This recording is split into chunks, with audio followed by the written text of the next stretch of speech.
So that's being subverted, right? I think most of us would agree, even if you scoffed at the thumbnail of this video, that Toby is not trying to say to everybody, your choices don't matter. They already do, right? Concretely in many small forms, and one notable big one, but Toby says there is only one ending. And maybe there is.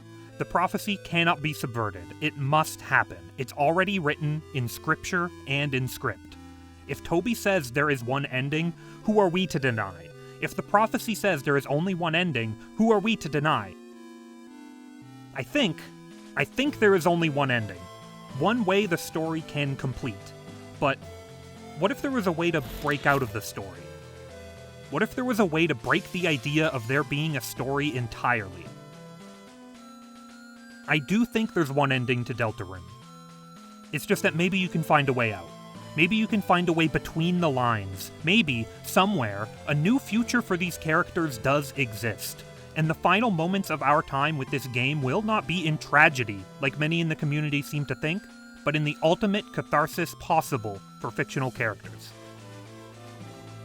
Let's take a breath, we're going deep, and let me take you through the one-ending theory.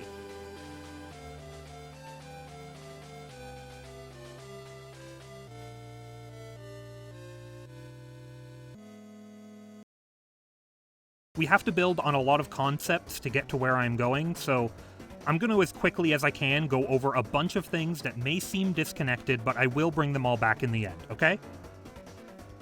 I'm also going to warn you, this is a theory on the ending to the game. Obviously, the end of the game is impossible to figure out based on what we have now. So, it's not a theory in the scientific sense. You can and should argue against what I will say. I will not have concrete evidence perfectly leading to my idea being the only possible way the game goes. I will use a good amount of evidence, but I will also make some leaps. I think I'm leaping in a very, very interesting direction, though. I think we should be more open to trying to answer the unanswerable in this community, because maybe doing so can spark something novel we wouldn't find without cutting deep. This story is not primarily some mystery whodunit. It's impossible to guess, so let's all just have some fun, okay? With that in mind, let's get into it. First is device theory. Please skip to this timestamp if you know device theory. If not, let me try and condense what is effectively the 10-hour lore bible for this community into a few sentences. Device theory states that the executable we launch, Deltarune.exe, was created with some fourth wall-breaking science by a scientist who is maybe named W.D. Gaster. And this program he created is used to connect us, the players, through the soul to the world of Deltarune, using the Goner Maker, the Chapter Select, and the save system. So, that's a lot. We'll start with, who is Gaster? Well, he's an Undertale, kinda. He's never actually mentioned in the course of any of the normal Undertale routes, only alluded to as the previous royal scientist, and he's only named directly in special hidden events called fun events, where depending on a hidden variable in your save file that only changes when you make an entirely new file, you can see many different events that describe W.D. Gaster, the old royal scientist, falling into his creation and being shattered in time and space. He's elusive. So, how do we know that the Deltarune EXE is created by Gaster?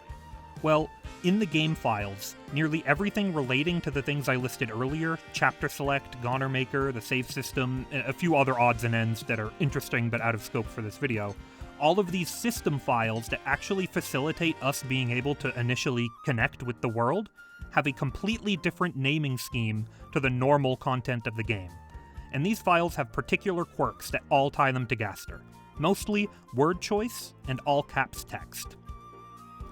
We know Gaster's word choice because of Entry 17 in Undertale, as well as the times that it seems Gaster has tweeted on Toby's Twitter before some releases of Deltarune chapters, and in the Goner Maker sequence. Mostly all tied together by his use of the phrase, very, very interesting. So, in all, it's as if the world of Deltarune exists separately to our world, but we can only influence it due to the existence of this program layer, this device that Gaster has created for us and connected us to. Got that? If you need more info, evidence, a thorough investigation on what this means for Deltarune, its layered meta-narrative, the layers of fiction present in the game, and so much more, just take 10 hours of your day and watch the masterpiece of analysis from Molly. Real quick here. I know some people in the community have reservations about the mystery man, Dr. Wingram Dingram Gaster from Undertale, being the guy we are talking to here in Deltarune. I completely agree. I think Toby has been gaslighting us with Undertale connections this entire time just to keep us hoping in order to get one of his points across that this isn't Undertale. It is a parallel story. They move in the same direction, but they will not touch. After all, stories can be retold. They can be changed. So, maybe the person we're talking to is simply Deltarune's version of the Gaster character. Another scientist, shattered and forgotten, who fell into their creation. I will keep calling them Gaster, though, and you just project whatever you believe to be true onto him, like we all do. Next, Chris and the Soul are two different entities. I think this is obvious enough in the game at this point that I don't need to defend it, but I do have to say it. Now that we got the big ones out of the way, Hometown is definitely the only thing that exists in the light world right now, right? We can, and will, talk about how Hometown having a past, Asriel being out of town for college, this on the TV, it all heavily implies a wider world and the world's existence before the arrival of the player. I agree. But for now, right now, as we are seeing it within the confines of the device, nothing outside of Hometown exists. All exits to the town are blocked off, and it wasn't for the festival as many claimed it would be. The internet has been down since the start of the game, the TV is playing reruns, phones are not working for anybody outside of Hometown, no one has been in touch with Asriel all week, and all of this supposedly happened recently. The Ferris wheel in Chapter 5 doesn't even go all the way up because you would be able to get high enough to see out of bounds. Nothing exists outside of Hometown because it was not programmed. I think it's hard to argue against this idea in light of the Chapter 5 Weird Route. Noelle, who is heavily tied with the ideas of glitch hunting and breaking games, brings you where no one has ever been before, the other side of the lake, somewhere out of bounds. I will say, this can be read as just Noelle and Chris going underwater, deeper below Hometown, where we know some screwy darkness stuff to be. But this idea of it being out of bounds is strengthened even more by the bread item that Sans gives you before this scene. It's a reference to a Mother 1 glitch, where if you set up a specific glitched state using the game's fast travel item, the breadcrumbs, you can travel to a monochrome, glitched copy of the game world, where you can walk anywhere and use out of bounds to skip to the end of the game. Seems familiar. I also believe the breadcrumbs will be used in the traditional way of leading somebody to find what happened to Chris and Noelle. I think this will be Susie so she can be present in whatever happens in the Weird Route, maybe Sans too. So, Hometown is completely fake. That means Asriel's not in college, all of the history of the world is fake, nothing matters or mattered, deaths never even existed, and who cares about anything, right? No. Think about how the Dark Worlds have been presented so far. The Dark Worlds have a history, but it's not just a fake one that's made up immediately on the spot. It has grounding in reality, the reality and history of the Light World. Tenna has memories of everyone watching the TV together, a thing that happened in the Light World. King in Chapter 1 is resentful of being forgotten because he's in an unused classroom after Gerson stopped teaching, things happening in the Light World. If Chris walks up to the TV in their living room and talks to it in the Light World, they are talking to Tenna. In fact, I think they did. I think Chris told Tenna to stall before making the fountain at the end of Chapter 2. Chris is not talking to something that becomes Tenna. Tenna is not given existence by the grace of Chris talking to him or perceiving him or going into the Dark World. Tenna is the TV, and the TV is Tenna.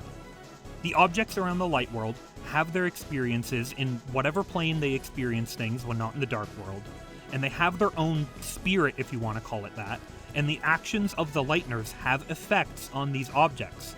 The objects may not be sentient in the Light World, though some could argue that they are, but almost indisputably, when they are given life by the Dark Fountains, they become sentient and completely aware and feeling. Are they different, fundamentally, from the Lightners? Yes. But are they real? In almost all the ways that matter, yes. Now, let's extrapolate this to the Light World. Admittedly, this is not going to be a perfect parallel, but stay with me. The Light World has had its own history. They had their own experiences in whatever plane they existed in before we entered the picture. This group of pixels we call Chris is not separate from Chris, in the same way that the object that Chris calls the TV is not separate from Tenna. They are the same. If we suspend our disbelief as Toby wants, the Lightners are real. This is a thing that has been signposted to us a million times. My favorite evidence is that Toby will not allow Lightner merch to be sold officially. We cannot own Chris. They are a person.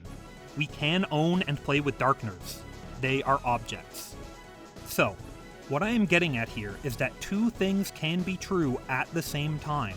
One, the world that Hometown exists in is real in every way that matters to the characters inside of it.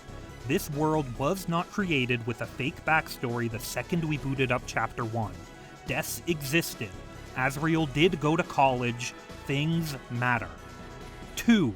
We are interfacing with the world of Deltarune right now through a game, through an EXE, through the device. So, because of that, it is necessarily limited in scope. Only what is in the program is allowed to exist. Because Asriel was at college when Gaster shunted us into the world, he's not in the game. Because of whatever demiurgic, cosmic shit that Gaster has been up to, the world that existed has been constricted to fit within a rigid box that defines exactly what can and will exist. Almost like a prophecy. Before we get to the prophecy, I want to address a couple things quickly. One that I feel I need to say directly, I do think the religion in Hometown and the prophecy existed before Gaster created the device. I'm getting ahead of myself here, but I don't think it's new, and I think the creation of the prophecy does not need to be litigated directly in the story. The second thing that was stumping me for a bit while writing this, Noelle in the Chapter 5 Weird Route seems to say that the other side of the lake has always been out of bounds, that no one has ever been there, implying that the world has always been constricted like a games world, since before we were a part of it. I just don't think this is true. First off, if it was, I would argue that Asriel could never leave to go to college and have the rest of Hometown understand what that means at all. I think that, as kids, they never went to the other side of the lake because it's too big, it's too dangerous, their parents wouldn't let them, whatever. Maybe they even did try once and one of them drowned. And now that Noelle is starting to see past the veil due to our influence on her in the Weird Route, she notices that things are different. Chris has changed. Chris can influence her in some otherworldly way. She starts learning the new rules, that the world is bounded, and starts thinking of how she can break out. Anyway, we'll get to that later. About that prophecy. There's so much to talk about with the prophecy, so much that is out of scope for this video, but there is one thing that I am going to laser focus on.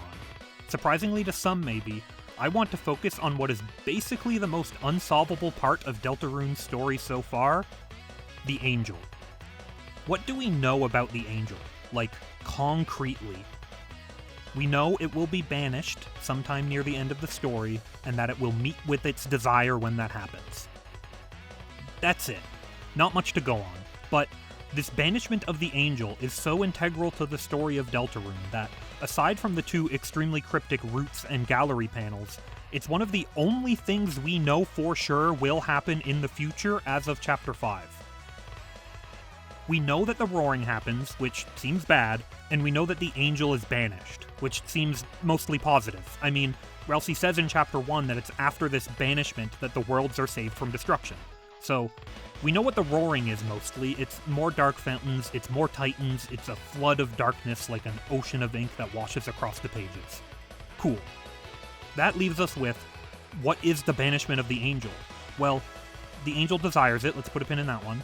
I think this banishment is important and holds the key to what Deltarune's whole deal is. It's so important that in 2016, 2 years before Deltarune's release, before anyone even knew of its existence, Toby had an image on a little website no one visited called Deltarune.com that had some very darkened wingdings that say, 3 heroes appeared to banish the angels' heaven. This idea is so central that Toby was teasing it to nobody at all back in 2016. It's in the first version of the prophecy we hear in Chapter 1, it's there again in Chapter 4, and if you allow me to get a little brain-rotted here, I would go literally as far back as you can possibly go for Deltarune lore to the 2011 fever dream that Toby had that inspired the whole game. Around 2011, Toby made 2 cryptic posts that both tie in very much with the themes of Deltarune. First is his earliest surviving tweet, "The Edge of the Shadow, where reality and dream meet." I think, considering the timing, this is hinting towards some sort of proto-Deltarune idea forming in his head. It evokes dark worlds and some of the language of the prophecy, but it doesn't really have anything to do with the angel's banishment. Well, looking at the other 2011 cryptic post I mentioned, we can see Toby responding to somebody asking about the future final boss theme to Deltarune, Penumbra Phantasm, and he says, "At Shadow's Edge, shatter the twilight reverie." Now, this isn't literally saying anything about an angel being banished, but doesn't shattering the twilight reverie at Shadow's Edge sound eerily close to banishing the angel's heaven at World's Edge? Now, do I think I can predict what Toby's 2011 fever dream was? Actually, later in the video, I will do exactly that, because I'm stupid. But for now, I just want to point out that I fully believe that whatever banishing the angel means, it's the key to unlocking the ending. It's the thing in his fever dream that got him to start making all of this, and it's almost impossible to figure out who the angel even is. Who is the angel? Well, as my friend Andrew Cunningham so deftly put it in his newest video, the angel is a being of such mysterious nature and mired in so much contradictory information that it's one of the few things in Deltarune I'd accuse of being deliberately speculation-proof. That's not going to stop me. I'm going to put forward 3 different cases for the angel to show that my actual real-life friend Andrew Cunningham is right, and that it's very muddy. But don't worry, I have a point to all of this. First, let's go over the one that I think has the most textual evidence. Noelle. Noelle is called an angel by Spampton and this NPC in Chapter 2, mentions angel wings in the Ferris wheel scene and in the Chapter 5 weird route. She also kinda looks like an angel from the back in the Dark World. In the Holiday 2024 newsletter, when we got the only canon line of dialogue from Des, we can see that her and Des would make snow angels. Des would make it so that Noelle's had the biggest wings. Noelle wore angel wings growing up and played the angel at previous holiday pageants. If you are going by blatant references in the text, Noelle is the angel. But if that's the case, why didn't this happen in Chapter 4? Now, Susie could have the reaction we see in-game to a Noelle angel panel, as long as it looks weird and maybe only evokes Noelle a little, like some of the other panels do for their topics. But I don't think it's that clear-cut. The angel seems to be some sort of god. Depending on how you read some lines, you can also say that the angel wrote the prophecy. I don't think Noelle is who the religion of Hometown is worshipping. So, if not Noelle, then who? Let's go over one that I believed fully until recently. Player Angel. The arguments here are less sound, but still exist. The main one I see thrown around is the prophecy panel here, saying that the fact that we can't see it is meant to use the Black Mirror effect of seeing yourself reflected in a screen to evoke the idea of your reflection being what they see. Makes sense why they would find it weird, you, a real-life human, literally being the angel. Another, more brain-rot and less connected piece of evidence I would put down for this is that just before the Titan forms, you see an outline of a human, showing the human form as some sort of eldritch being in this universe. More concretely, Alvin says to let the angel's power light your way. Power and light being words used heavily in association with the soul and therefore the player. Then, I would also argue that the dynamics between Darkners and Lightners play into this a bit too. If the angel is like Deltarune's god, then this line from Sham about the Lightners seeming like gods to them makes a lot of sense in the context of Player Angel, where us, one level above the Lightners, can seem like gods to them. It's also the only angel candidate that makes immediate sense to me when talking about banishing it. We were brought into this world. It makes sense we could be banished. So, what about that third candidate? Well, it's Gaster. Listen, there's some evidence, and it's messy because it's Gaster, but I'll say he's as close as we have to an author stand-in. There's a lot of fallen angel imagery with him. I could get into the weeds here, but let's just agree that it works enough. And I'll tie it in more here in a minute when we talk about the endings and the angel's desire. I've mentioned that, right? So, here is where we start getting into my theory proper. I went over 3 angel candidates. You know how people love to discuss the identity of the heroes, especially the girl, as having multiple interpretations depending on what you do in the game? I agree with that. I think the identity of the angel will also be different depending on what you do in the game as well. And each angel will be banished, and each of those banishments will represent a different desire. And yes, in all intents and purposes for the players of the game, 3 endings. I'll get into how I think Toby is going to get his way out of this one, but for now, I want to keep going on this line of thought with the angel and with the game having multiple endings. I know the idea of multiple endings is contentious, so I want to be careful. I want to justify the game having 3 endings in the way that will piss the most Deltarune fans off possible. Undertale did it. Yes, as I said earlier, Undertale is separate from Deltarune and should not be used for specific evidence, but for broad ideas, I think it's fair to say that Toby was using Undertale as a testing ground for some of his ideas for Deltarune. One of these, I think, is multiple endings. I think there are many parallels to draw between Undertale's endings and the ones I'll present to you today. I welcome you to make them as you watch, but I'll draw attention to a few in particular as they come up. But please know that I know that the reasons I think the game will have multiple endings are basically, I feel it in my bones, Undertale did it, and the idea that your choices don't matter is set up to be subverted. Also the weird route. I mean, can you imagine a world where whatever happens after this is going to have the same ending as a pacifist route through the game? It's literally called Side B in the files, and now diegetically in the game. I know it's not proof that the ending is different, just the route, but please, if you don't agree with me, just take my side for the length of this video, and I will take you somewhere at least worth listening to. I know this is an appeal to emotion, but seriously, to invoke Undertale again in an even more tenuous manner because I've already broken that barrier, imagine telling somebody doing the Undertale No Mercy route second, and is just before the Sans fight, that this route will end the exact same as the neutral route. They would not believe you. I would not believe you. It wouldn't be true. Yet, funnily enough, the No Mercy route still follows Undertale's version of the prophecy, just as the pacifist route does, having the underground go empty. Interesting. So, with that rock-solid foundation established of, come on please, you just have to agree that this is leading to something different, let's start assigning angel interpretations to endings and see where that brings us. It's only going to get more brain rot from here, I'm afraid. I'm going to take each ending one at a time in the order that I believe would be the most narratively satisfying. We interrupt this broadcast to bring you breaking news. Tipsy Phoenix wants to use Mother 3's ending as supporting evidence somewhere in his theory for one section in one of the 3 endings.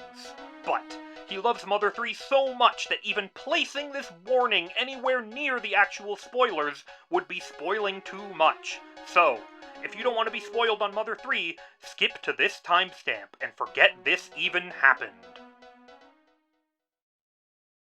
If you know Mother 3, or don't care, you should. Let's get into it. This is going to be evidence for what I say in like 30 seconds for the first ending. Toby cites Mother 3 as being such a strong influence that if it was ever officially translated, people would realize how unoriginal he is. In Mother 3, at the end, you are told that the only things that exist in the entire world are the small island and village that you call home. Nothing outside of the island exists. Below the entire island is a gigantic dark dragon who is kept sleeping by 7 needles that you need to pull one by one. Pulling the last one ends the world in such a comprehensive manner that the only thing left at the end of the game is a black screen where you can move around the end ? Text to get dialogue from the characters in the game as an epilogue. You'll pretty quickly understand what part I believe this is evidence for. I will say for posterity that I think the way that Mother 3 characters talk at the end and the way the final Mother 3 title is entirely wood, entirely natural, that the ending to Mother 3 is not bleak. The world continues. I believe the same will be true for Deltarune's final ending, but everything from the letter conversation to the end screen in Mother 3 is very similar to what I'm about to pitch for my neutral ending. But for now, let's move on.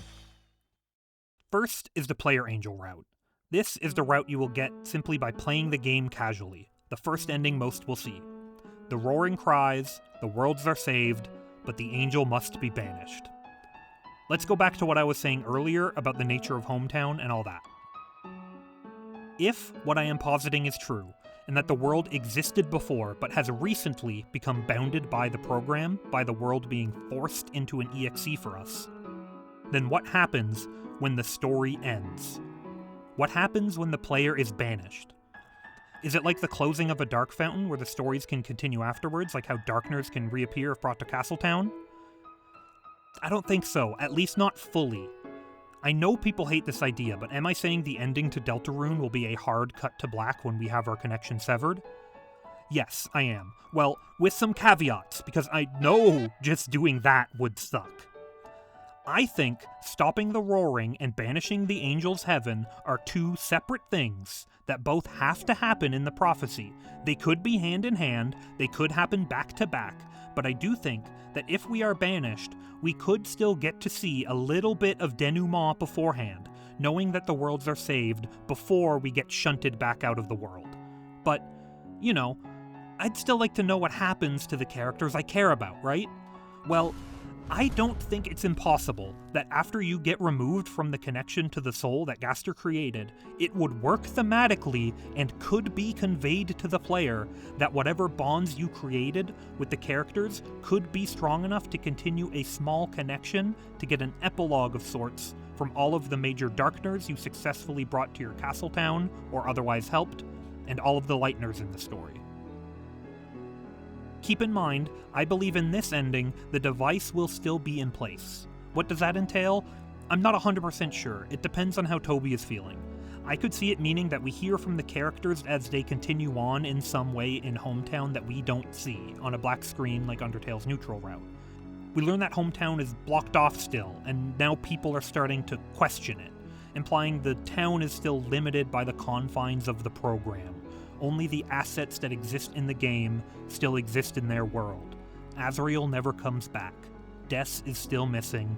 A melancholy continuation. I could also see it being very bleak, where after it goes black, the connection still exists to the characters you care about, but since the game has ended and no more story or scenes exist, everyone is stuck in the black void. But this time, they're stuck nowhere. Everyone is confused and they can't see each other, talking almost like the unused dialogue of the character stuck in the code. Maybe you even get to talk to that character and they thank you for bringing others to wherever they are. They finally have someone with them in the dark. For what it's worth, I think the former is more likely. And then, at the very end, maybe Gaster talks to us again, like Flowey in Undertale at the end of the neutral route, and says that he is proud you have achieved your desire of seeing the end of the story. But then, says some shit that implies in different ways that there is more to see, depending on if you did things like did the sword route, aborted the weird route, found eggs, had a castle town full of connections he's so fond of, and then, at the end, he finally tells you that he is disappointed, that you have not fully achieved what he wanted from this experiment. You have not found my Deltarune. I hope you get what I mean when I say that this is an ending theory now. I'm not trying to guess exactly the mechanisms of all this, what will lead us to the roaring, who the knight is, or anything like that. I'm shooting from the hip with pure vibes about something impossible to guess, the last minutes of the game. I will throw out a lightning round of my personal theories on everything major that I don't touch on at the very end for the curious, but for now, let's move on to the second ending I want to discuss. The Weird Route. I have a lot to say with this one. First, what may be a hot take, I'm not sure. I think that there will be Weird Route content in Chapter 6. The Weird Route is a lot of things, but it's definitely, partially, about the idea of breaking the game. A diegetic glitch. My interpretation of Insert Chapter 7, Side B, is that we will need to have some sort of Side B state of Chapter 7 to insert, so a save file. In the files of the game, Weird Route content normally has an _B attached to it in some way. So, to me, the game telling us to insert Chapter 7 Side B means that we need to be in the Weird Route in Chapter 7. We need to get back on it somehow. Well, how would we do that? I see a way, and it's that the game will just let us continue the Weird Route in Chapter 6 directly from the chapter select like any other chapter. This sounds stupid, because you don't get to save on the Chapter 5 Weird Route, so how could you continue it? We can't load the save file. Well, consider, we don't load a save file when we start a new chapter, we load a completion file, the thing that's created when you hit credits. In the files, you can see that there are save numbers 0, 1, and 2. These correspond to the 3 save slots. Then, there's save numbers 3, 4, and 5. These correspond to the completion files you carry to the next chapter. 9 is autosaves. So, here, I have 3 save files and 3 completion files for Chapter 2. Makes sense? Now, let's go look at my saves for Chapter 5. Just to note, I'm a freak, my Weird Route save is in slot 1. So, what do we see here? I don't have a Chapter 5.0, but I do have a Chapter 5.3b, a completion file on slot 1 marked with the Weird Route suffix. Even a completion file of Route 4 on the Weird Route, which has a different ending, does not have a B-suffixed completion file. Only Chapter 5 does. Removing the B from the completion file's name reveals it in the game. These little stars represent the completion files on each slot. They are hidden for right now.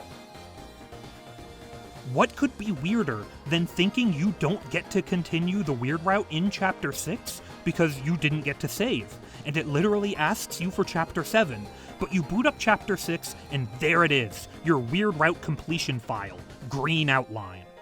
I think it's the coolest shit ever, which means it's true. Let's go one step further. At the end of Chapter 5's Weird Route, it asks you to insert Chapter 7b. What if that means inserting completion data from Chapter 7's Weird Route? Sounds like the kind of stuff that would happen on a route where you break the game. Let's yada yada yada to the very end. I think despite whatever crazy shit Toby pulls, the roaring still happens, and we have to stop it. So, we stop the roaring. Noelle, with the largest angel wings Toby can fit on screen, just freezes that shit, and cold water falls from the sky. Chapter 7 Side B complete. Then, we have the game circle back on itself by inserting Chapter 7 completion data into Chapter 5. Everything is wrong. The device is not broken, it's simply errors. The code itself is no longer functioning. Perhaps we even get a glimpse of Des during this sequence. Des, getting one final breath outside of the code to see her sister one final time, horrified at what she sees. Maybe it breaks so hard that Sans and Papyrus get sent to another game entirely. But in the end, the aberration has to be removed. Noelle is banished to somewhere inconceivable, just as she wished. It's not an ending, it's a halting. Now, some of you may be saying that this idea is ridiculous. How could Chapter 5 be able to read the save data from Chapter 7 when Toby isn't even done developing it yet? And why would he put so much effort into something you do once? Well, maybe you won't be doing it just once. I'm not going to pretend like I know anything about game development, but shuffling save files between chapters like this sounds like something that would take a lot of forethought and work from Toby. Maybe even a new feature in GameMaker. If only there was a newsletter where he mentioned that later in development, they will need to do another GameMaker update that overhauls things in an even more extensive way than the changes he made for Chapter 3 and 4's release. Well, let's get to the third ending, Gaster Angel. This is necessarily a brain rot zone, so be warned, but I think I got some good ideas in here. I think between the last two endings, we will get enough clues that there is something else in the game. As I said before, something between the lines. So, what are the things left in the game to grasp at for giving us some sort of extra hint or path towards a true ending? Just to quickly note, I think the strongest possible castle town will be necessary. In my opinion, the threads left hanging that wouldn't be wrapped up already by the other two endings are the shadow crystals, the twisted sword, and the eggs. I think the eggs are not relevant to getting the ending, but extremely relevant to understanding it in the lore in some way. They could have some hints, but that's all I'm gonna say on that for now. My Forgotten Man opinion will be saved for the lightning round. So, we only have the shadow crystals and the twisted sword, which isn't much to go on, but hear me out, I think I got some ideas. First, let's talk shadow crystals. We know from Sham that these are the power of failed dreams. We also see when we use them, and I believe there are some exceptions now, but usually when you use a shadow crystal in the dark world, you just see the light world equivalent, which is interesting but not what I care about right now. In the light world, when you use one, it seems to be showing glimpses of the weird route. If you don't think this is the case, I'm going to use some non-canon unused shadow crystal text as evidence, where it says in the light world that you see Undyne frozen in ice. Sounds weird rowdy to me. It's almost like the shadow crystals are showing you your failed dream, your bad end. I believe when we purify the shadow crystal, as the description for the currently unused pure crystal item says, we will be able to use that pure crystal item to see not failed dreams, but achieved dreams, glimpses towards a good ending. In Chapter 5, he says that what he does with the crystals will be very, very interesting, almost as if they could lead you to Gaster in some way. So, we have that idea pinned. Let's talk about the Twisted Sword now. This is an item you seemingly can only get by aborting a Chapter 2 weird route and keeping the item called the Thorn Ring and combining it with the Pure Crystal. The interesting thing about this item, that is also in the game already, just unused, is that it has the Trance Down effect. Considering that the Thorn Ring has Trance Up, and we used that item in the weird route to gain more control over Noelle, I believe that Trance Down means that having this sword means that we will have less control over the wielder, Chris. I believe that between whatever hints we get in the first two endings, whatever we might see in Castletown if it's full at the end of the game, whatever we see in the Pure Crystal, whatever Chris does without us when they have the sword, whatever we haven't seen in Chapter 6 and 7, all of this will give enough hints to the player and lead to some sort of route where we go between the lines and are able to confront Gaster directly. I'm bending over backwards to justify how the player will find this ending, and the feeling that I need to do that makes me want to say something. I think Toby Fox has more respect for us as players than we do for ourselves, and I think that's awesome. Guys, we will be able to figure this out. The secret bosses are not that secret. 3 of them are required NPCs, and the other 2 have glaring hints inside the shops. It is not insane that a curious player replaying the game will try to get the S rank on both boards in Chapter 3 and see the sword route. Anyone with their brain on will start thinking about what it could mean and could find the weird route. Gaster can hint pretty directly at the end and it wouldn't be that weird. I think Toby can do it. I think we can do it. And I think any argument against an idea that says it's too crazy or how would a normal player find or understand that is a silly argument and worse, an unfun argument. Now, finally, Gaster tests you with the most insane battle yet, and monologues about how he was experimenting with darkness down in the shelter. He found the dark worlds and he was so intrigued. He tested them further. He would create and destroy them without a second thought, experimenting on Darkners, finding the limits, doing science. One day, he's experimenting and a couple of kids stumble their way in. Thinking they are Darkners, he runs one of his tests. Des is ripped from existence. Things break down. Chris escapes, but Gaster doesn't. He is shattered across time and space. He spends some time figuring out how he can get out. He needs a power even stronger than his. He needs us, the player. He finds us, but to get us in, he needs to limit the scope. He creates his device, contorting this world into fiction for us.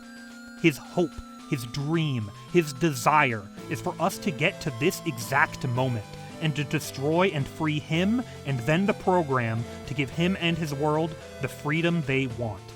In the final moments of the battle, you do just that, destroying the thing that is constricting this world into only having one ending, destroying the thing that makes the world a game we can play, destroying the thing that makes the characters fiction. We banish the angel. The world continues. Miraculously, we are able to see some of this play out. We see everyone's happiest ending.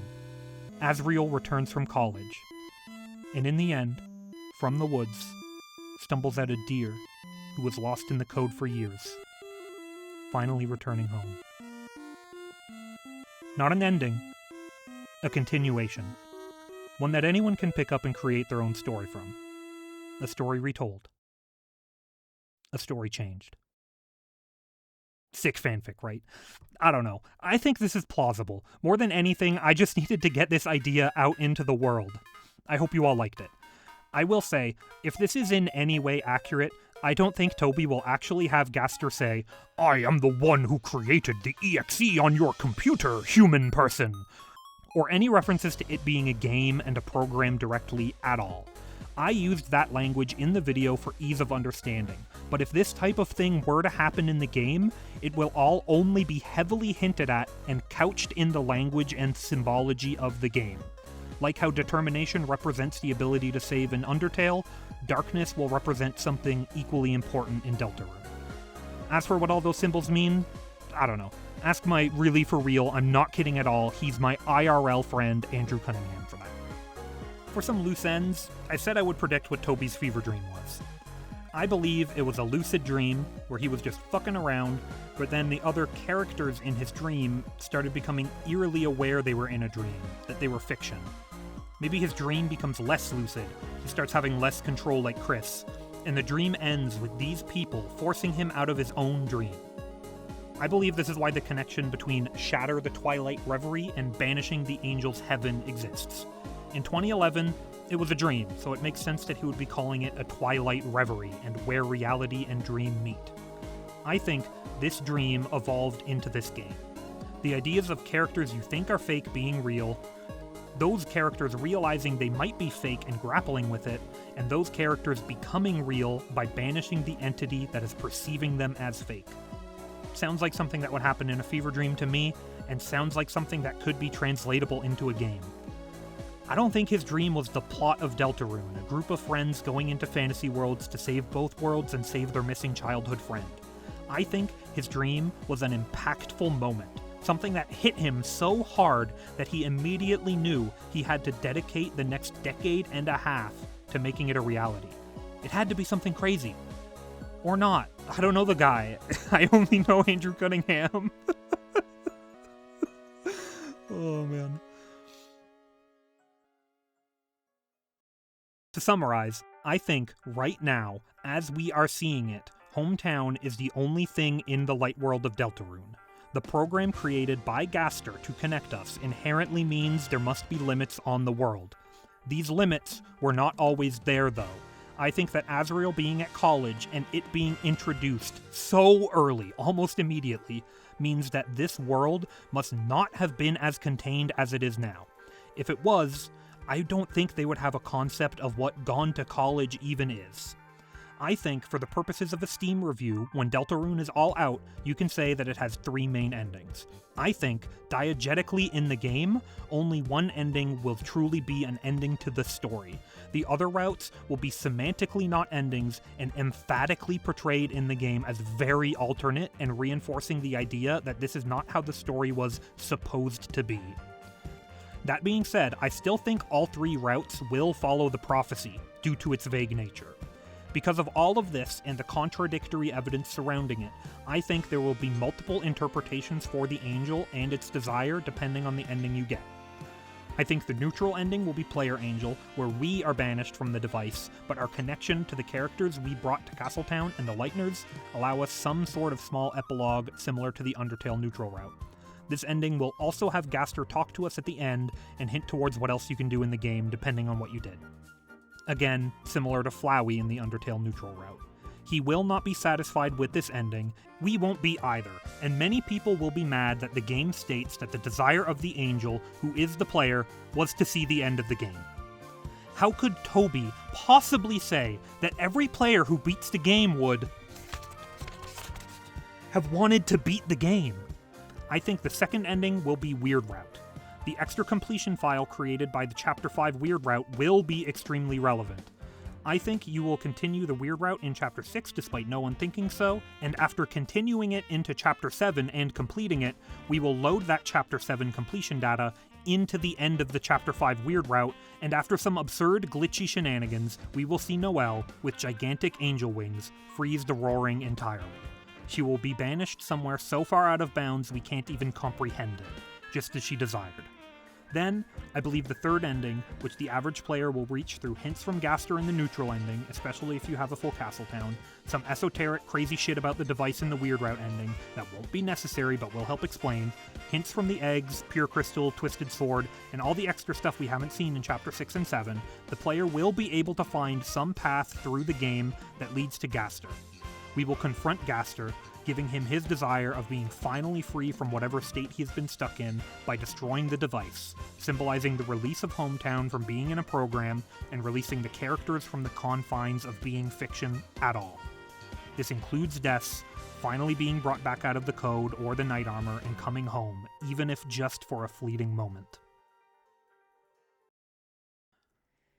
One thing I want to say right here at the end is that I would be just as happy, if not happier, if I am completely wrong with this than if I end up being right. If Toby is able to truly make one ending work with no tricks or semantics, after all of this setup, I will be floored. I will be so happy. I almost am certainly wrong. After all, this entire video is disproven by a single word on Deltarune's official homepage. Don't forget it. Thank you for watching. I'm with you in the dark.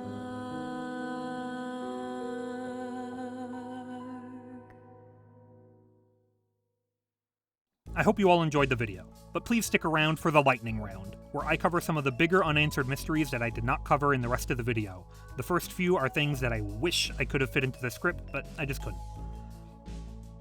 This is the biggest thing I couldn't fit neatly into the script. I think Chris knows about what happened to Des, knows what's in the bunker, knows who the knight is, knows about the soul. Is it a stretch to say they are aware of Gaster and a part of the bunker group chat? If Gaster, Des, and Chris were the three directly involved in the incident, it could make sense that they are all working together to try and fix this whole situation, to try and get Des and maybe Gaster back. If they are, I think it would be interesting if Chris was going along with the plan to create some weird player insert for the soul, and at the very end made the conscious decision to interrupt the Goner Maker sequence to force the soul into themselves instead. So they could, paradoxically, have an influence on the story by giving up some of their autonomy. Chris wants to save their friend. I think the bond between Chris and the soul will be important and relevant to the Gaster Angel ending, and in the end, Chris will need to trust us, and we will need to trust Chris. I also like the idea that your choices don't matter is talking to us, and that it's not our choices that matter, but Chris's choices that matter. The idea of Chris being the one that initiates their own possession adds an interesting wrinkle. The player is no longer evil for controlling Chris. Chris was willing. It's only when you start making decisions that piss them off that they retaliate. I don't know what happened to Chris's original soul, but I like the idea that it was Cyan due to the parallels between Chris and Aqua in Chapter 5. In short, I think the vessel may come back to show off an example of some creepy, soulless human. It was originally going to have the soul, but instead, the soul went into Chris, because Chris was the second voice at the start of the game and decided to take things into their own hands. I also didn't find a place to squeeze this in, but I do have thoughts on this. I think the final prophecy is that one hero has to die. I see Susie dying in the neutral route because she defies Chris, Ralsei, and the prophecy in the end, in a mirror to Chapter 1. I think everyone kinda dies in the weird route, but I'll give this one to Chris, for reasons. Then, in the true ending, to echo us letting go of the light world, Chris and Susie will need to let go of Castletown, being a symbolic Ralsei death. He's Deltarune's Gaster before being shattered. No. He's the memory of Gaster. No, that's still not it. He's the hole where Gaster was in Chris's memory. The out of bounds of your mind. The cut content of your consciousness. How come only Chris goes in those rooms? When he became shattered, he became forgotten, strewed around the edges of the game. It's Des. I do think somehow Des will be both the knight and the unused character stuck in the code, but if I had to separate them and choose one, it's crazy to hinge an emotional moment at the end of your story purely on some unused text in your game. If Des is able to return, even for a moment, in my opinion, it is necessary that the knight is Des, so everyone can understand she has finally returned from somewhere outside the normal. I think there's flexibility for Unused to be Azrael because he was away at college and therefore becomes unused content when the EXE was created. I think similar emotional beats could happen with this. But also, I wanted to say this. I know I leveraged Des returning as an emotional beat in this theory, especially in my little Gaster fanfic section, but I personally think Des is gone. We will somehow get to talk to her one time. We will get an official sprite and our hug Azrael moment, but she will not return completely. I'm a fan of the idea that Deltarune and Undertale will never directly overlap in any way, but I think it can thematically work in the weird route if it has to. The game being so broken that the parallel lines of Undertale and Deltarune somehow touching for a moment, it does work. These are diegetically songs written by Des and Azrael. Don't forget we'll have a full lyrics version for the final credits that will be the most emotional song any of us will ever hear. Why did Des and Azrael know about all this shit about hearts and darkness to be able to sing it? Well, I think that they were exploring Dark Worlds as kids, for sure. It's what led them to the incident that caused everything. I like the idea that Friend is a demon in the prophecy and a daemon in the code, if that's how you pronounce it. A diegetic background process that helps Gaster clean up the device. It's why we only see him in explanations as attacks from other powerful beings or in weirdly out-of-place spots. This is a mantleized version of the final boss. I think it's Gaster. Gaster will use Friend in some attacks against us in the final fight. I got nothing. Sure, he's Gaster. Why? He's fucking green. No foot 20, my kitty cat is waiting for the touch of my hand, falling to pieces still without a plan, like the everydayly pet that powers my kitty cat. Could I do something to make him purr inside his little chamber made of fur? So he lived the kitty cat, come here Norm, good boy Norm, kitty cat, you are my good boy Norm. Kitty cat, kitty cat, kitty cat, kitty cat, you're my boy, you are my good boy Norm. Norman, my kitty cat, kitty cat, kitty cat, kitty cat, kitty cat, kitty cat, kitty cat, kitty cat, kitty cat, kitty cat.